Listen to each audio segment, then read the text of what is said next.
بسم اللہ الرحمن الرحیم۔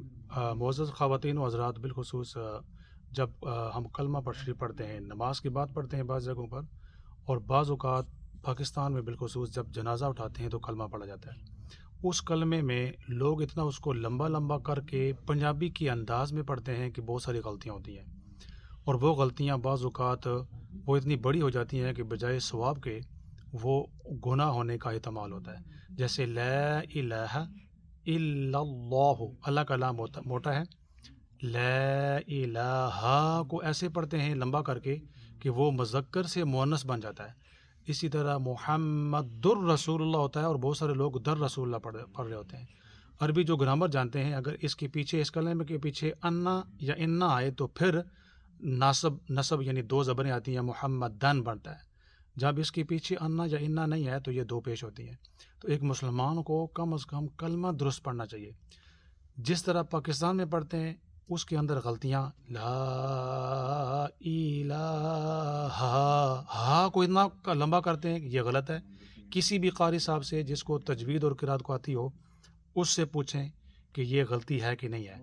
پرابلم یہ ہے کہ ہم جو گیت شیت ہیں، سیف الملوک ہے، اور جو نعتیں شاتے ہیں، وہ گانے کی طرز پہ لوگ پڑھتے ہیں، اور جناب اسی پر لوگوں کو چڑھا دیا۔ عربی میں بھی، عربی جو ہوتی ہے خواتین و حضرات، اس کے تجوید کے رولز ہوتے ہیں، ان رولز سے اگر ہٹ کر پڑھیں گے تو وہ بجائے ثواب ہونے کے گناہ ہو جاتا ہے، یعنی مطلب بدل جاتا ہے۔ تو وہ پاکستان میں لمبا لمبا کر کے کلمہ پڑھنا وہ غلط ہے، وہ ثواب ہونے کی بجائے گناہ ہونے کا احتمال ہوتا ہے۔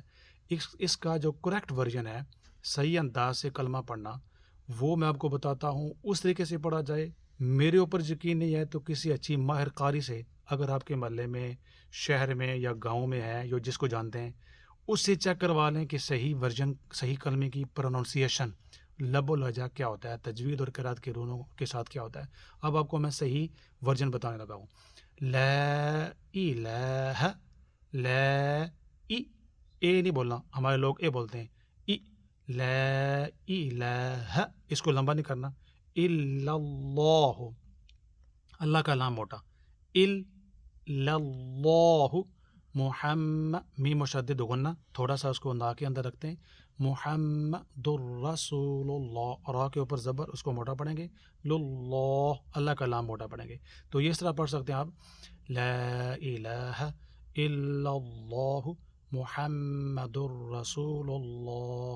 اب جو اللہ تعالیٰ معافی دے، جو پاکستان میں جنازوں کے ساتھ پڑھتے ہیں یا بہت ساری جگہوں پر مسجدوں میں پڑھتے ہیں، وہ سنیں، لا الہ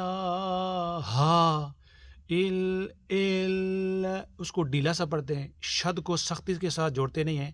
شد کا مطلب ہوتا ہے پچھلا لفظ سختی کے ساتھ جوڑیں، لیکن قرہ کو پتہ ہے کہ شد اس لفظ کے اوپر، حرف کے اوپر ڈالی جاتی ہے۔ جو دو ہوتے ہیں، تشدید کا مطلب ہوتا ہے دونوں کو ایک دوسرے کے ساتھ ضم کر دیا گیا، سختی کے ساتھ پڑھنا ہے۔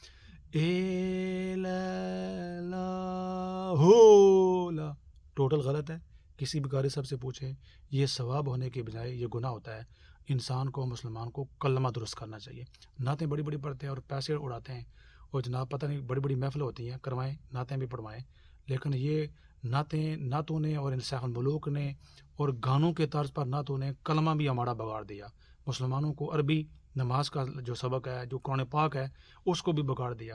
تو جتنی نعتوں کی طرف یا گانوں کی طرف یا یہ جو سنگنگ چیزیں ہیں، ایلیمنٹس ہیں، توجہ دی جاتی ہے علماء کو، ائمہ کو، جو ان کے مریدین ہیں یا چاہنے والے ہیں یا جو ان کے مقتدی ہیں، ان کے یہ کلمہ نماز کا سبق، یہ جو بیسک اسلام ہے، اس کو درست کروانا چاہیے۔ یہ ساری باتیں جو میں نے کی، کسی ماہر قاری سے یہ پوچھ لیں۔ اگر میں غلط ہوں تو جو میں ویڈیو لگاؤں گا نیچے لکھ دیں کہ میں غلط کہہ رہا ہوں۔ بہت شکریہ۔